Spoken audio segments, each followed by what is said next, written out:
Hi നമസ്കാരം കൂട്ടുകാരെ, പുതിയൊരു വീഡിയോയിലേക്ക് ഏവർക്കും സ്വാഗതം. ഇന്ന് നമുക്കൊരു ഒറോട്ടിയാണ് ഉണ്ടാക്കാൻ പോകുന്നത്. അപ്പോൾ അതെങ്ങനെ ഉണ്ടാക്കുന്നതെന്ന് കണ്ടു നോക്കിയാലോ? പോകാം വീഡിയോയിലേക്ക്. ഒറോട്ടി ഉണ്ടാക്കാൻ വേണ്ടി ഞാനൊരു 2 ഗ്ലാസ് പച്ചരിയാണ് എടുത്തിട്ടുള്ളത്. അതിപ്പോൾ രാവിലെ കുതിർത്തതാണ്. 1 മണിക്കൂർ സമയം മാത്രമേ ഇത് കുതിർത്ത് വെക്കണ്ടൂ. ഇത് ഒറോട്ടി ഇറക്കുമ്പോൾ കൂടുതൽ കുതിർന്ന് കഴിഞ്ഞാൽ അത് നമ്മൾ വിചാരിച്ചൊരു ഇത് അരച്ചെടുക്കാൻ പറ്റില്ല. അപ്പോൾ അതുകൊണ്ട് 1 മണിക്കൂർ സമയം മാത്രം കുതിർത്തെടുത്ത് അരി കഴുകി എടുത്ത് വെച്ചിട്ടുണ്ട്. അതിലേക്ക് വേണ്ട ആവശ്യത്തിന് ഉപ്പും ചേർത്തു, വെള്ളം കൂടി ചേർത്തു. വെള്ളം അരിക്ക് മുകളിൽ ഇങ്ങനെ കിടക്കണം, അത്ര പര വെള്ളം ചേർക്കണം. എന്നിട്ട് അരച്ചെടുത്തതാണ്, കണ്ടില്ലേ? നല്ല ഉറച്ച പരുവത്തിൽ വന്നിട്ടുണ്ട്. ഇതിപ്പോൾ നമുക്ക് ഇത് ഉണക്ക തന്നെ ചുട്ടെടുക്കാൻ പറ്റും, പക്ഷേ ആ അപ്പത്തിന് ഭയങ്കര കട്ടി കൂടുതലായിരിക്കും. അപ്പോൾ കണ്ടില്ലേ, നല്ല ഉപ്പ് തന്നെ നല്ല ഉണ്ട, കണ്ടില്ലേ? ഉണ്ടായിട്ട് എടുക്കാൻ പറ്റുന്നുണ്ട്, പരത്തിയെടുക്കാനും പറ്റും. പക്ഷേ അത് ഭയങ്കര കട്ടിയായതുകൊണ്ട് നമുക്കൊരു 2 സ്പൂൺ മൈദ ചേർത്ത് കൊടുക്കാം. അതിൽ ആ മൈദയും കൂടി കൂട്ടിയിട്ട് ഇതിനെ നന്നായി കുഴച്ചെടുത്തിട്ട് നല്ല സോഫ്റ്റാക്കി എടുക്കാം. അല്ലാന്ന് വെച്ച് കഴിഞ്ഞാൽ പൂങ്ങലരിയും പച്ചരിയും കൂട്ടിയിട്ടാണ് ഞാൻ ഒറോട്ടി ഉണ്ടാക്കൽ. ഇതിന് മുമ്പിൽ ചെയ്ത വീഡിയോയിൽ ഞാൻ അങ്ങനെയാണ് ചെയ്തിട്ടുള്ളത്. പക്ഷേ ഇത് പൂങ്ങലരി കൂട്ടിയിട്ടാണ്. നമുക്ക് ഒറോട്ടിക്ക് ലോഡ് അടുപ്പത്ത് വെക്കാം, അത് ചൂടായി വരട്ടെ. അപ്പോഴൊക്കെ നമ്മളെ അരിനെ നന്നായി കുഴച്ചെടുത്ത് നല്ല സോഫ്റ്റാക്കി വെച്ചിട്ടുണ്ട്. ഇനിയിപ്പോൾ നമുക്ക് ഇതിനെ ഒരു തോർത്ത് മുണ്ടെടുത്തിട്ടാണ് ഞാനിതിൽ പരത്തിയെടുക്കുന്നത്. ഒറോട്ടിക്ക് എനിക്ക് എപ്പോഴും തോർത്ത് മുണ്ടിൽ പരത്തുന്നതാണ് ഇഷ്ടം. അതാകുമ്പോൾ നല്ല ഇതിൽ കിട്ടും നമുക്ക്. അപ്പോൾ നമുക്കൊരു ഉരുളെടുത്ത് നന്നായി ഉടച്ചിങ്ങനെ റൗണ്ടാക്കി എടുക്കണം. അതിനുശേഷം നമ്മളെ വിരൽ വെച്ച് നമ്മളതിനെ പരത്തിയിട്ട് നല്ലൊരു ഷേപ്പിലാക്കിയിട്ട് വട്ടത്തിലെടുക്കണം.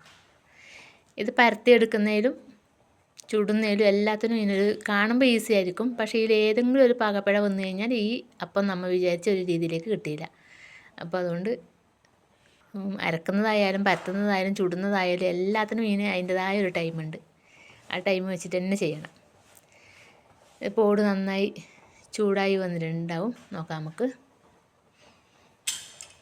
ചൂടായി വന്നിട്ടുണ്ട്. അതിലത്തേക്ക് നമുക്ക് ഇത് എടുത്തിട്ട് ഇട്ട് കൊടുക്കാം. ഇത് നമ്മൾ ഓട്ടിൽ ഇട്ടിട്ടുണ്ടല്ലോ, അടുത്തൊരു ഉരുള എടുക്കേണ്ട ഒരു ടൈം, അത്ര ടൈമേ നമുക്ക് ഇതിന് വേണ്ടൂ. ആ സമയം കൊണ്ട് തന്നെ നമ്മൾ ഇതിനെ മറിച്ചിട്ട് കൊടുക്കണം. കൂടുതൽ സമയം വെച്ച് കഴിഞ്ഞാൽ അത് അപ്പത്തിൻ്റെ രൂപം മാറും. കണ്ടില്ലേ, പെട്ടെന്ന് തന്നെ മറിച്ചിട്ടു. ഇനിയിപ്പോൾ നമ്മൾ ഇതിനെ അടുത്തൊരു ഉരുള പരത്തിയെടുക്കും വരെ അത്ര സമയം അത് അങ്ങനെ കാഞ്ഞ് കിട്ടണം. ആ വശം നന്നായി മൊരിയെന്ന് പറഞ്ഞാൽ കരിയെന്നല്ല, നന്നായി വരണ്ട് വരണം. അന്നേരം അതിൻ്റെ മുകളിലേക്ക് കൂടി ചെറിയ കുമിളകളായിട്ട് പൊങ്ങി വരും. ആ സമയം വേണം നമുക്കിതിനെ തിരിച്ചിട്ട് കൊടുക്കാൻ. കണ്ടില്ലേ, ചെറിയ കുമ്പളകളായി വന്നിട്ടുണ്ട്. ഇനിയിപ്പോൾ നമുക്കിതിനെ തിരിച്ചിട്ട് കൊടുക്കാം.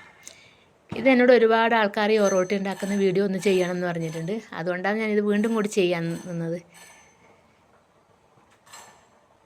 ആദ്യത്തെ വീഡിയോ ഞാൻ ചാനൽ തുടങ്ങി ആ ടൈമിൽ ഇട്ടതായിരുന്നു. അന്നേരം അത് ഒരുപാട് ബാക്കിലോട്ട് പോയില്ലേ. അപ്പോൾ ഇപ്പോൾ വരുന്നവർക്ക് ഒറോട്ടി എന്താണെന്നുള്ളത് അറിയുന്നില്ല എന്ന് പറഞ്ഞു. അപ്പോൾ അങ്ങനെ അത് നന്നായി പൊങ്ങി വന്നു, കണ്ടില്ലേ? ഇങ്ങനെ നമുക്ക് എല്ലാ അരിമാവും ഒറോട്ടി ഇട്ടെടുക്കാം.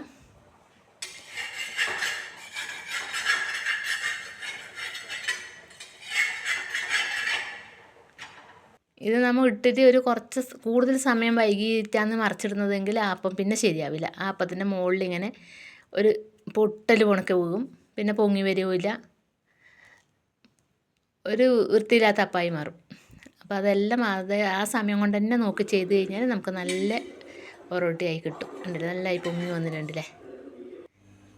അങ്ങനെ നമ്മൾ ഒറോട്ടിയെല്ലാം ചുട്ടെടുത്തിട്ടുണ്ട്, ഉണ്ടല്ലേ? നല്ല പൊങ്ങി വന്നത് ഇപ്പോൾ താണതാണ്.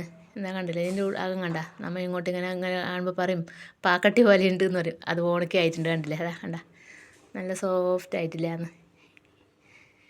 അപ്പോൾ അങ്ങനെ നമ്മൾ ഒറോട്ടി റെഡി ആയിട്ടുണ്ട്.